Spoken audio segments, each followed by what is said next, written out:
I'm live. I'm going to give this just a second here. I don't know I've never done a YouTube live before, so I wasn't sure if it would take a couple minutes or something. So give it just a sec.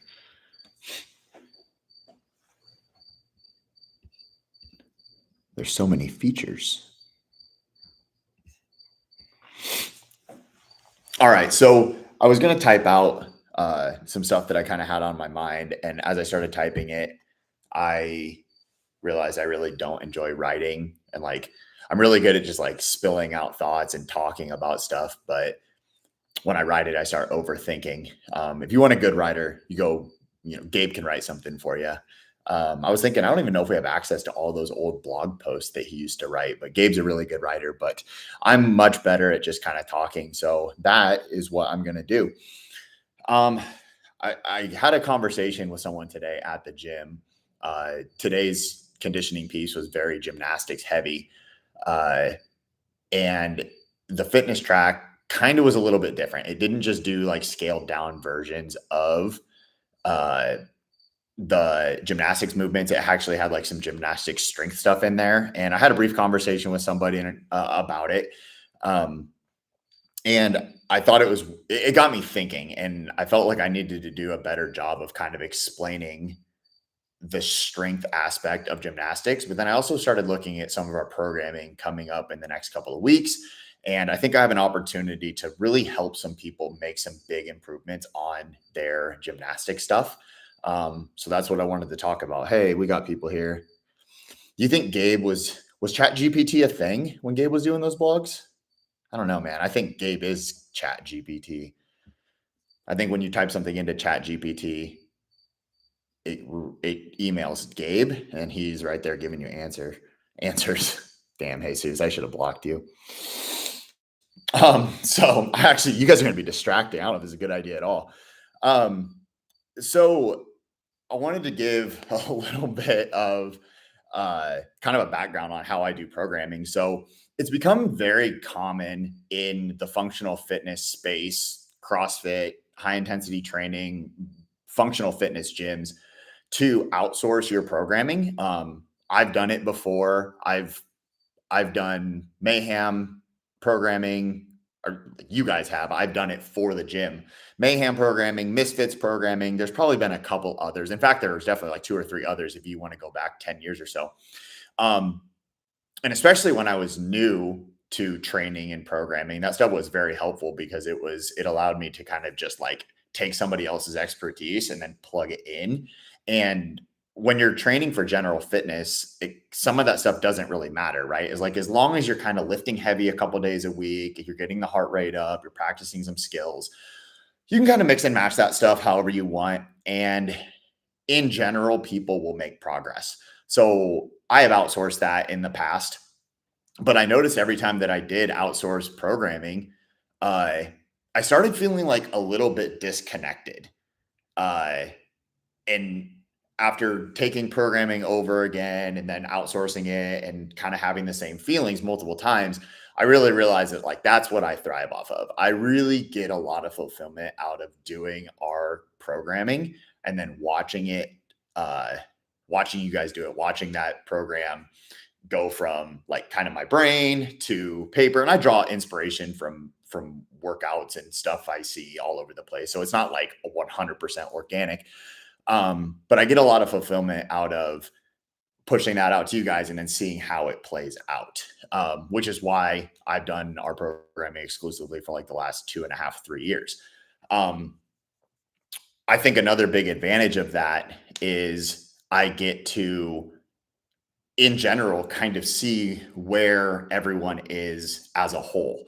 And it gets tough, right? Because we have so many different people at so many different fitness levels and different fitness goals. Like some people are there because they want to push the performance side of things. Other people are there to stay active and live a healthy life.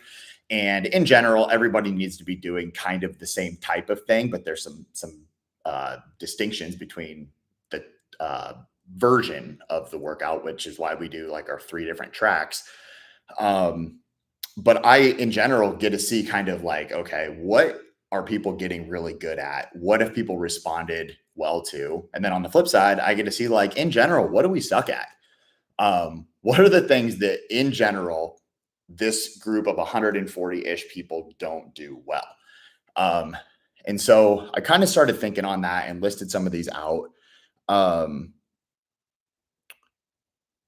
so I think some of the biggest strengths in our gym, and once again, this is weird because like I say it, and then I can immediately think of like several people that hate this stuff. But when I look at the gym as a whole, I think we have above average uh like aerobic capacity, especially when it comes to the C2 machines, like the C2 bike and the C2 rower. Um, People are pretty good at going into an uncomfortable spot on those machines. Another thing that I think we have above average numbers on is just kind of the raw strength side of things. Now, I'm not talking like when you compare it to like a powerlifting gym, right? We don't have anybody who back squats 600 pounds or anything like that. But just in general, the ability to squat heavy, press, whether it be bench press or a strict press, press heavy, and then deadlift heavy. Even if you're not somebody who thinks like, oh, maybe I don't have a great deadlift, think about where you started. I've seen a lot of people who have damn near doubled or tripled their deadlift from where they started. So it's not necessarily like what are the actual numbers you're putting up. I'm kind of taking into context where people are starting. And I see people progress. Like we do a 8-week squat cycle. And I see people start at 5x5s at 150 pounds. And then the last week they're doing a 5x5 at like 205 or whatever. They're increasing that percentage quite a bit. So I think the raw strength numbers and people's ability to get relatively strong fairly quickly is a above average thing that we have going on at Warrior, which is super cool. Like getting strong fixes a lot of problems. And it's honestly one of the best things. So I'm very, very happy about that. And then another thing that I think we have going really well for us is just the consistency in attendance and consistency in training. Um, and I kind of just started thinking about this recently, and this has not been the case. I used to stress out, and maybe some of you guys remember, we used to have like check-in systems. We had like automated check-in systems. At one point, I assigned like 30 people to Gabe, 30 people to Shannon, 30 people to Peyton, 30 people to myself that we were like kind of in charge of like keeping on track. And like it was a lot of work. And I think the idea was good to like have a group of people that you check in on, but it was a lot of work and we didn't really ever see like the fruits of that labor. At the end of the day, if people didn't like the type of training we were doing or they weren't having fun at the gym, they were going to leave. And we used to measure attendance regularly.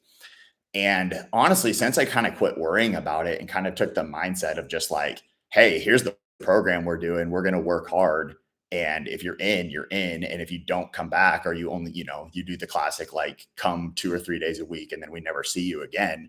Like, I'm not going to chase people anymore. Like, and I used to, and it used to stress me out quite a bit. But long story short, I just really noticed that the attendance isn't an issue anymore. People show up consistently. And when they do that, they make those small little jumps in progress week to week, or even like day to day, week to week, month to month. When you extrapolate that out over a year or two, people really, really see that progress. So I think that the consistency that we have of you guys is huge.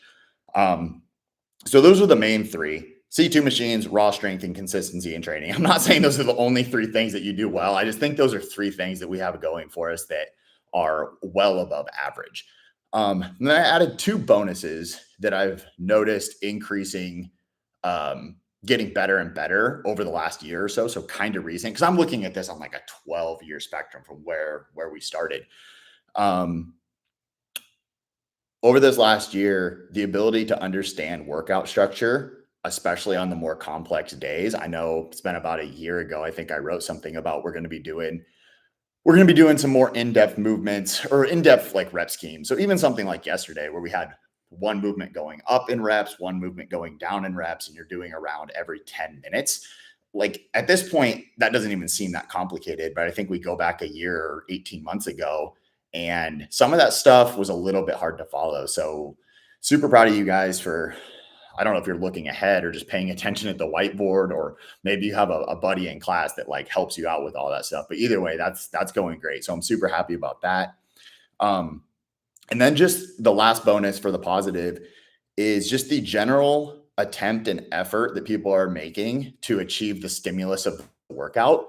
Um, I don't see hardly at all anymore people doing more than they should, or doing like putting like the sport track on like the pedestal. Like, I'm going to do that at all costs. People have gotten really good about being like, I know that doing this, maybe I'm going to do performance, but I'm going to do the fitness weight.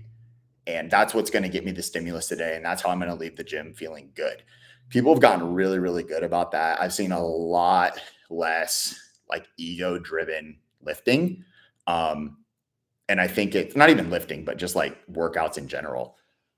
And I think that's contributed to a lot of people's fitness going up, injuries going down, like the overtraining injuries, and then just a better culture at the gym. So I've really noticed that over the last year, maybe a little bit longer. But it's just I don't see anymore where I'm just like kind of cringing, like, oh, this person shouldn't be doing that. So that's another thing that I've been really happy with. I'm gonna take a second to read the comments, but yes, Kat, that's exactly what it is. And I love it too, because it's like we'll do a general fitness training block like we have been. We're on week 7. We're on week 7 of 8 of a general fitness block. And the cool thing about a general fitness block is we do a whole wide variety of things. Like, really the only consistent thing we've had is heavy squats on Tuesdays. I'm sure you guys have noticed some general themes in the programming, but like in general, it's pretty not random, but I'll kind of pick like a rep scheme that I like or a style I like, and we'll do that on Monday. But we mix the movements up quite a bit. But that allows me to see kind of where people are on a lot of different movements. And then we'll go in, I'll be like, okay, this wasn't great. This wasn't great. We can improve here. And then you might see those 3 things very consistently for another 4-week or 8-week block. And that's, if you haven't really noticed, that's kind of how I've been programming for about the last year-ish, year and a half, is we'll do some general fitness where we do maybe 8 weeks of lots of variety of stuff. And then we'll do another 4 to 8 weeks following that of kind of the same thing every Monday, Tuesday, and Friday. We do the same thing and kind of linearly progress it to work on some of those things that I saw issues on. So that's kind of how I look at it from like a macro standpoint. So then getting to the weaknesses that I think I see the most just in general, and this probably isn't going to come to a surprise, and it's probably the weaknesses that most gyms have: Olympic lifting and gymnastics. Now, there's probably a reason why. They're complex movements. They take a long time to master. It makes sense that they would be the thing that in general you're not as good at.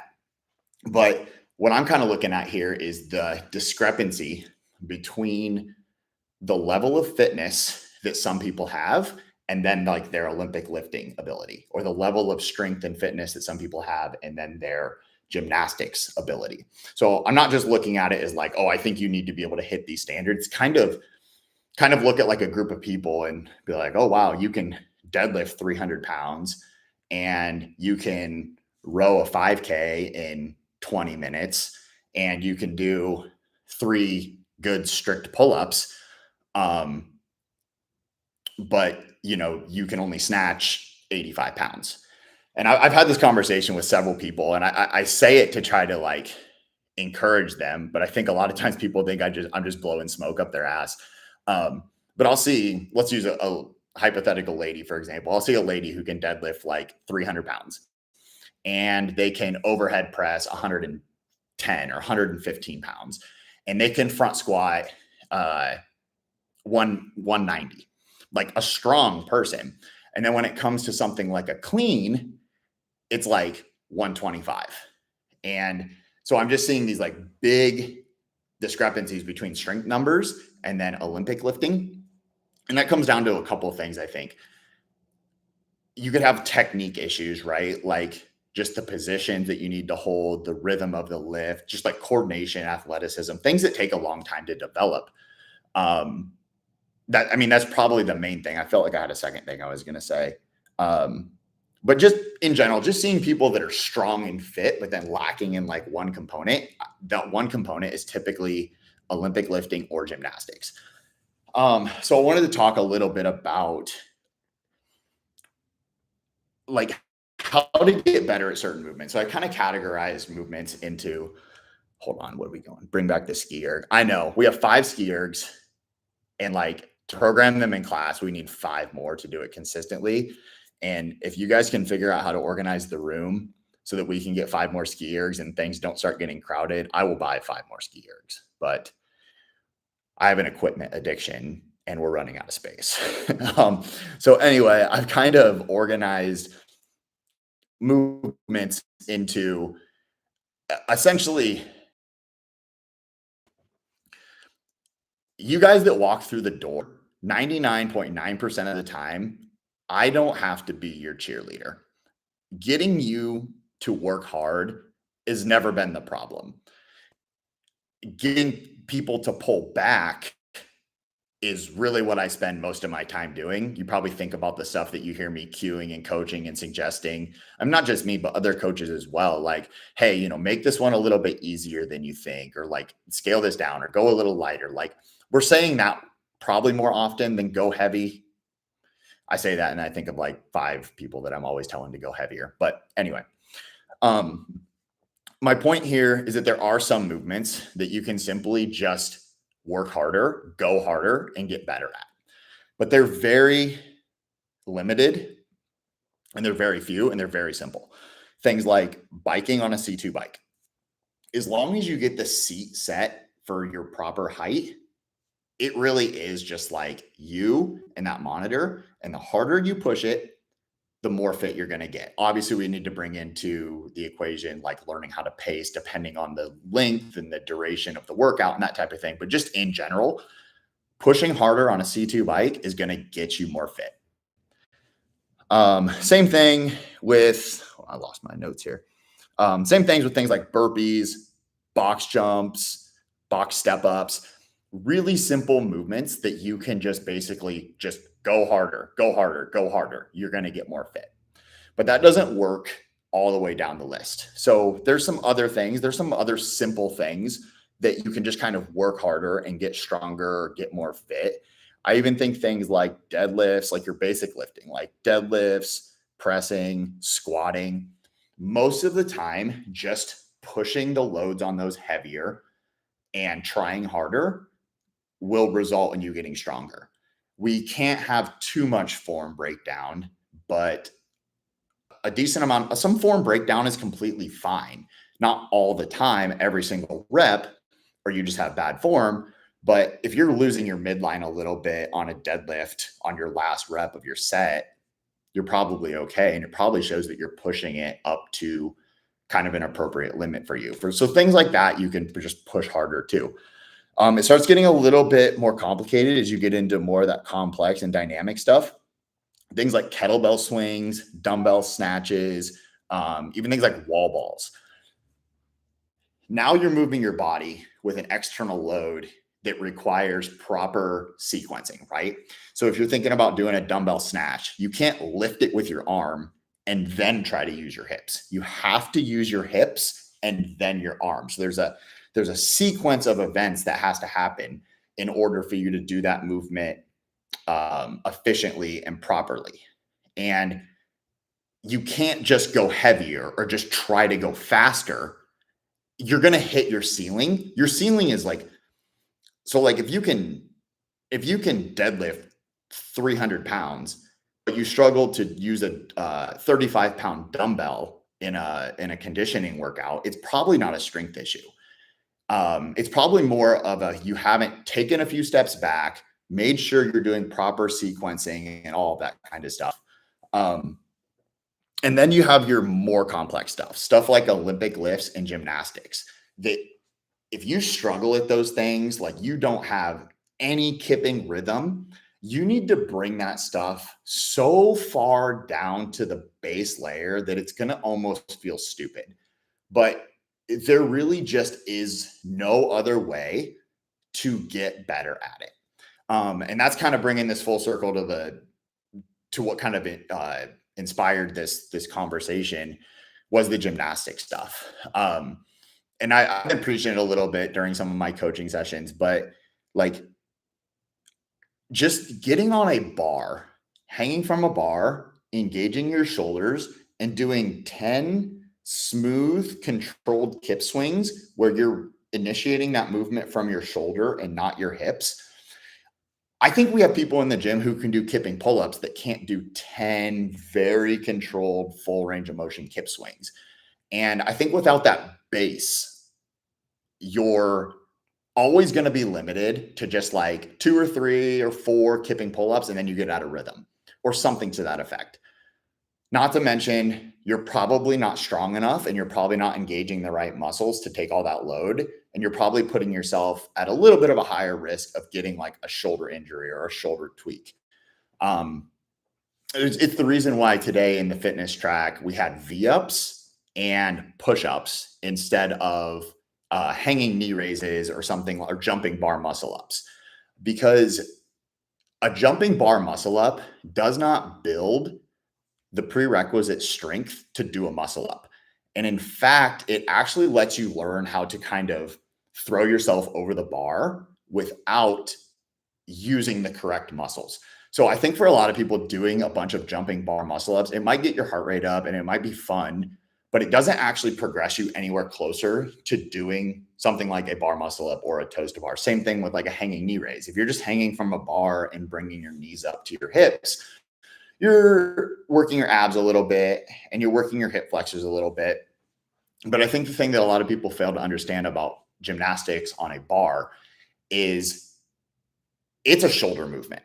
It's a shoulder, a lat, then it's a core movement. You need to have so much upper body strength that you can control yourself on that bar. So doing something like a hanging knee raise with a huge push down where you're trying to take that bar and push it down as you bring your knees up, you should be burning out in your lats and shoulders well before your abs. And so like, I think these are things that we've talked about in class, but maybe have never like really like drove the point home with programming for people who need that base layer stuff.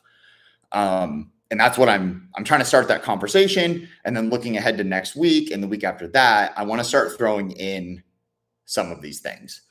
I don't know if you guys are familiar with it's like one of my favorite meme templates. It's the bell curve, where essentially it's always like, it's like low IQ person. And then there's the bell curve of most people, and then a really high IQ person. And typically like the low IQ person and the high IQ person have like the exact same thought, and everyone in the middle is like overcomplicating things. That's kind of the basic structure of the meme. And I was kind of thinking that really kind of works for fitness too. When you're brand new, your first day at the gym, your first month at the gym, you're getting into fitness, you don't have a lot of experience, this stuff doesn't really matter. It's like show up to the gym, work in a capacity that doesn't injure you, but makes you feel a little bit sore. And as long as you're showing up and putting in some effort, you're going to go from like the bottom 1% to like 25% pretty easy.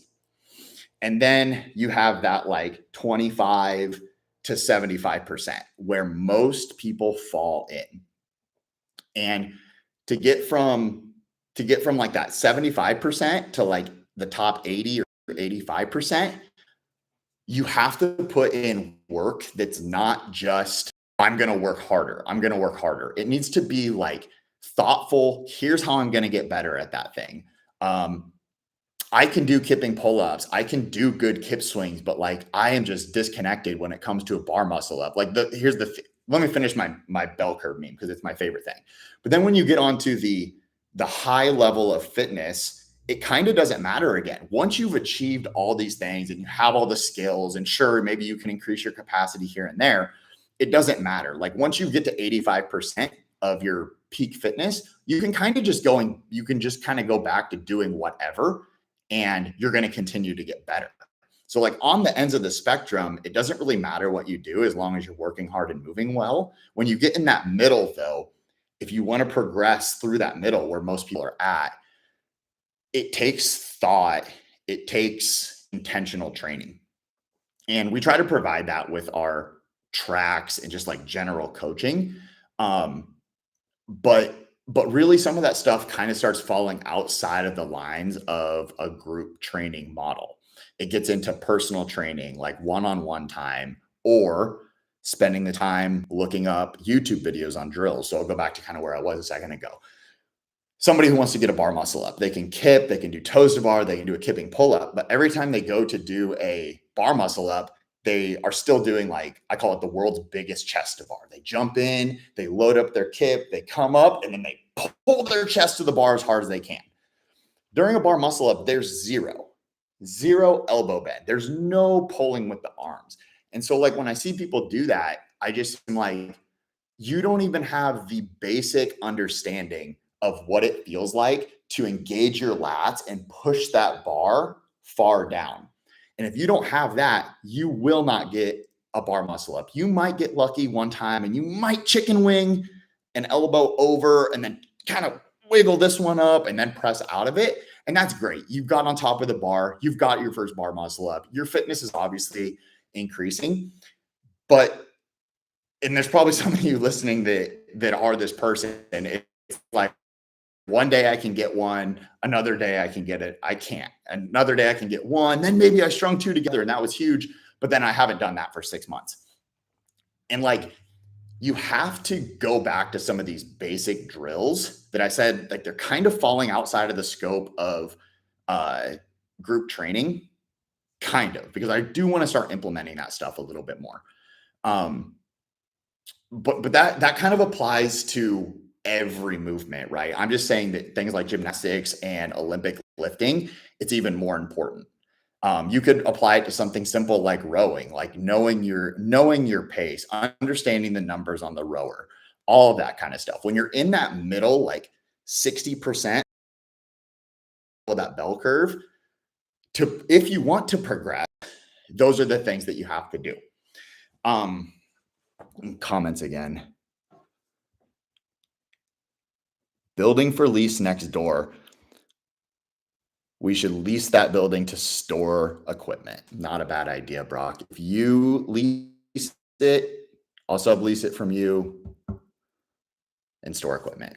And you have to buy the equipment too. There's 25 people listening. Do you guys have any questions? Does that make sense? Oh, cat. Yes, I like it. Multi-use building. Put a kitchen in it, she says. Felt like I had a few other things. I don't know. Is what I'm saying making sense?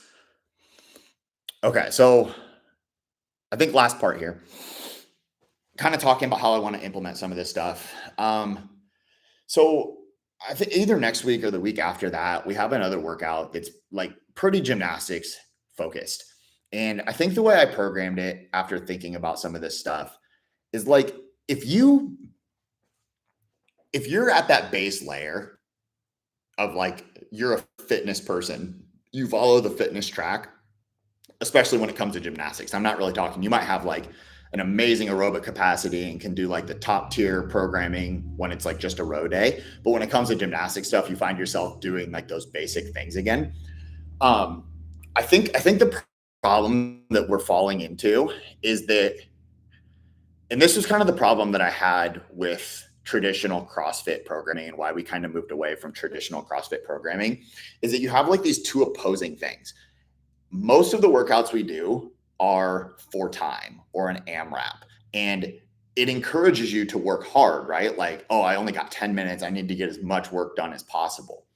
Well, that's kind of directly opposing what you need. Like, once you have bar muscle ups and once you have toes to bar, that's great. You can increase your capacity. You're like, I'm going to work hard. I'm going to get these. But if you don't have those movements yet, you really need to kind of go to the other end of the spectrum, and you don't need to be worrying about trying to get as much work done as possible. You need to be really, really stoked and hung up on the quality of your work. And I know that probably sounds a little bit cliche, but it's just how it is, especially when it comes to higher skill movements like Olympic lifting and gymnastics. So for example, I don't remember exactly what the workout is, but I know in the fitness track, I changed it to like, it's not for time. So uh, I'll just use today's example as today's workout as an example of how maybe I would change that up. You would have sport and performance doing it as is, 5 rounds for time. And then the fitness track, although the movements we did do today were strength building, you still have that component of like, I want to get these 5 rounds done as fast as possible. So like maybe you do single leg V-ups because you're like, I need to get these 5 rounds down, where you could have done double leg V-ups if you weren't pressured. Maybe you only do 3 rounds, but you do all double leg V-ups. Or maybe your 12 push-ups you can do from the floor, but a set of 12 push-ups is going to be 3, take a break, 3, take a break. But doing 3 rounds of 12 really good push-ups is going to move your fitness in those gymnastics, your gymnastic strength fitness. It's going to move the needle more than doing 5 rounds of 12 elevated push-ups that you go through really fast, or 12 hand release push-ups that you really use your hips on.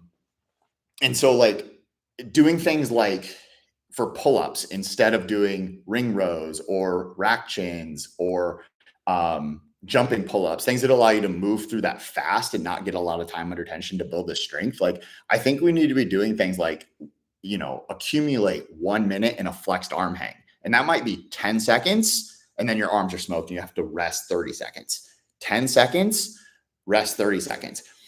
And there's just not really a good way to do that when in the back of your head, you're thinking, I got to get 5 rounds done as fast as I can. Or I only have 10 minutes and like, I'm supposed to get 4 rounds of this or whatever. I think no matter what, you're always going to have that in the back of your head. And it's going to make it hard for you to think about the quality of your gymnastics movements.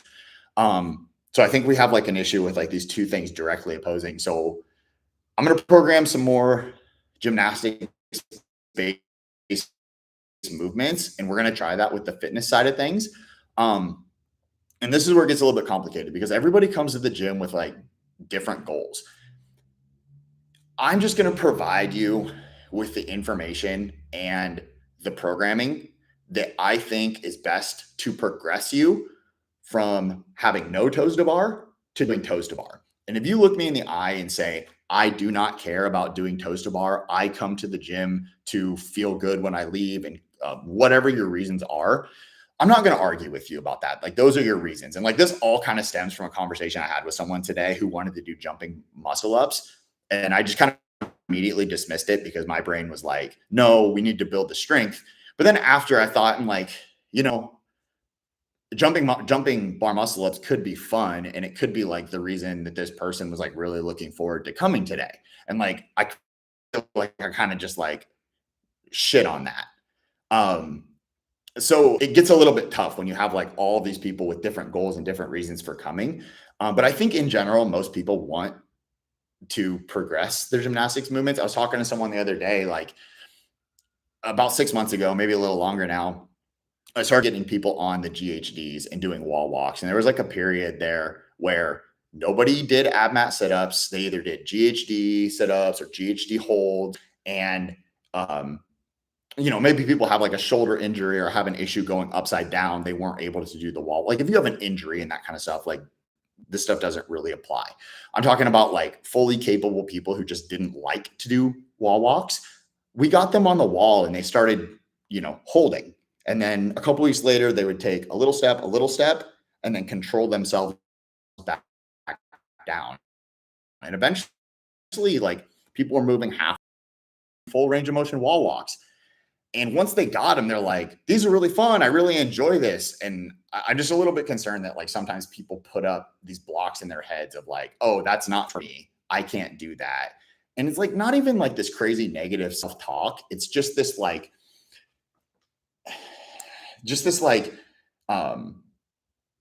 you're in your routine and you're comfortable and the workout still challenging you, but it's easy to kind of get stagnant in there. And so like, I think this is just kind of my way of like kind of shaking some of that stuff up again. But what I was going to say was like, these people, progress the wall walks, progress the GHD sit-ups. And like, I honestly think we have a lot of people in the gym that can't do toes to bar. Like really their feet aren't anywhere close to the bar, but it doesn't really have anything to do with them not being strong enough or not being fit enough. I think that they just kind of don't have the skill, don't have the understanding of how to push the lats down. And then in some cases, I think some people are kind of telling themselves a story of like, oh, those aren't for me. Oh, I can't do those. I could be wrong on that. And that's kind of assuming, but I just think it's easy to kind of get in this like mentality of like, oh, I do the fitness track. So I'm going to do my best to try to change some of that gymnastics programming up that allows people some time to like actually work on those things. And what I'm asking from you is to like, give it a go. Don't worry about the score. Like I already talked about earlier, like I feel like the ego driven training has pretty much completely left our gym, which is great. So like take that another step back and like actually understand what it means to do things correctly and focus on like feeling those muscles. And I think the only way to do it is to slow down and give you time to do it. Questions?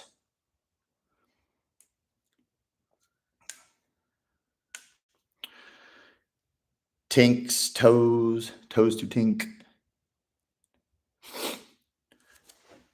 Yeah. So the tink, I need to get some replacement bands for those because I do think that the tinks in general are a great tool.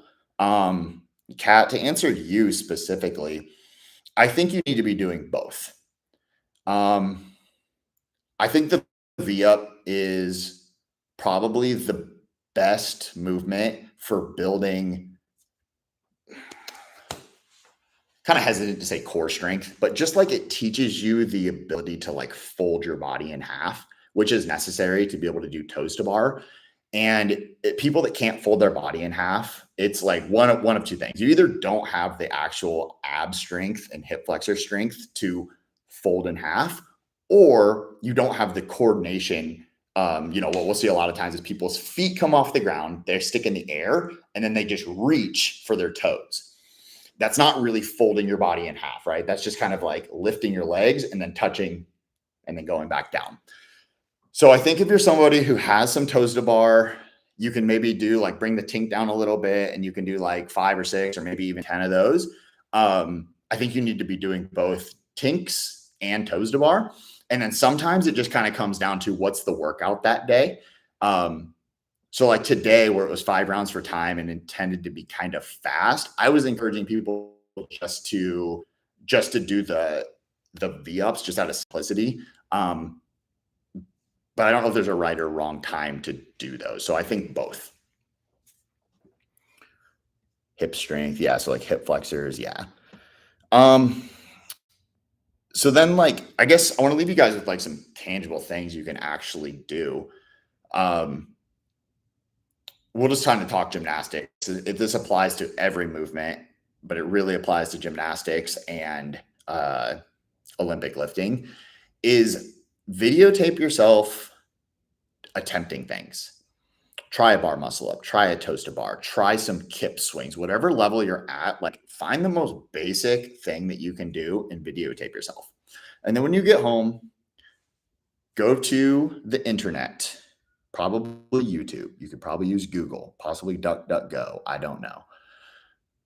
But search, like if I was doing kip swings, I would say like how to do good kip swings. You're probably going to get 75 videos of a bunch of different people, some great, some not so great, some great quality, terrible. But you're going to have to start sifting through that and trying things that they suggest. And then see what your video looks like compared to like what the video that you're watching looks like. Pick up like one little cue or one little thing. And like, obviously I want to be able to provide all of this stuff to you. But when it comes to gymnastics and Olympic lifting, there's like so many different body types, so many different issues that it's really, really hard to do in a group class environment.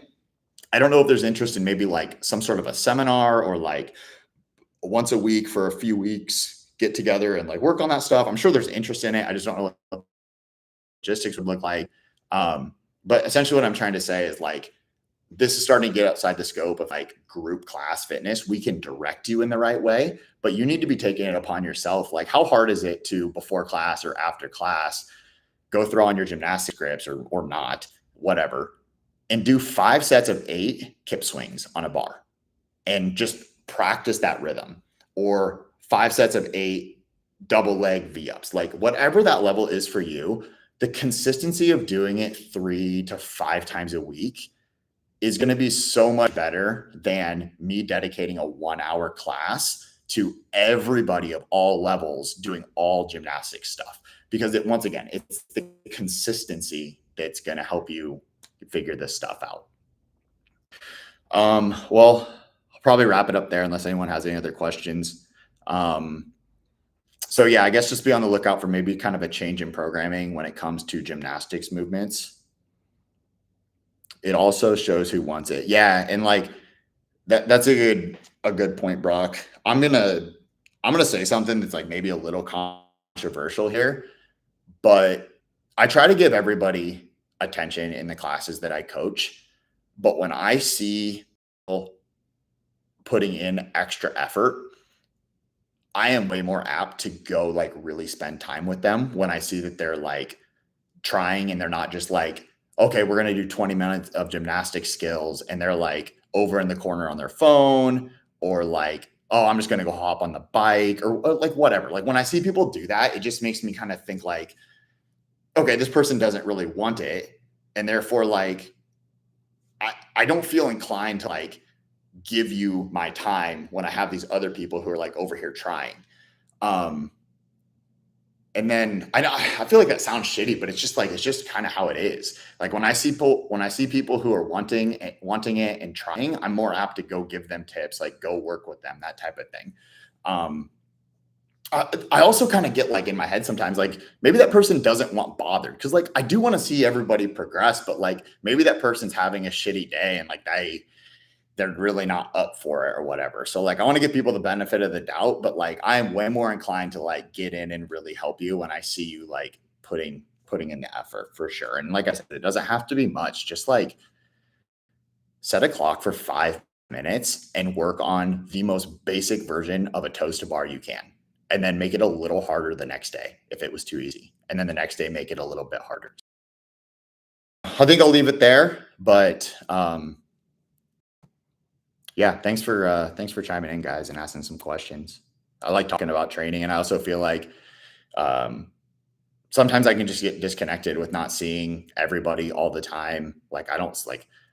There's nobody that goes to 5:15 watching this right now. I'm sure it's almost 8:45. They got to be asleep. Yeah, Kat, you film a lot of stuff, and like it is always kind of cool when you post back stuff a year ago. Yeah,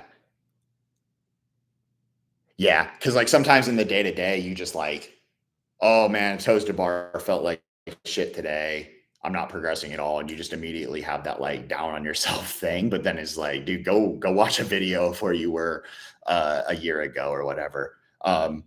I'll end on a shout out because that kind of reminds me of something I said at the very beginning of this, talking about how I feel like our gym, we do have kind of an above average strength component. Like people are strong, or at least way stronger than where they started. I think it was Saturday, we did heavy front squats in a workout, and I saw Gloria Carver. She did, I don't know what the weight was, like let's say like 75 or 80 pounds or something. And like I saw her unrack the bar, and like she kind of like her eyes got it. Like I could tell she was a little nervous. She had never picked up that weight before, and she front squatted. It looked great.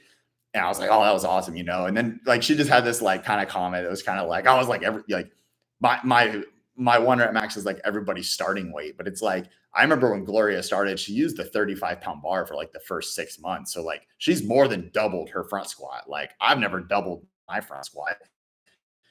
So like quit getting hung up on like what the actual numbers are on the bar and then comparing them to other people, and look at where you started and like have that ability to like measure your own progress. It's huge. It really is. So, all right, guys, I want to call it good there, but thank you everybody for tuning in. Maybe we'll do this again sometime. See ya.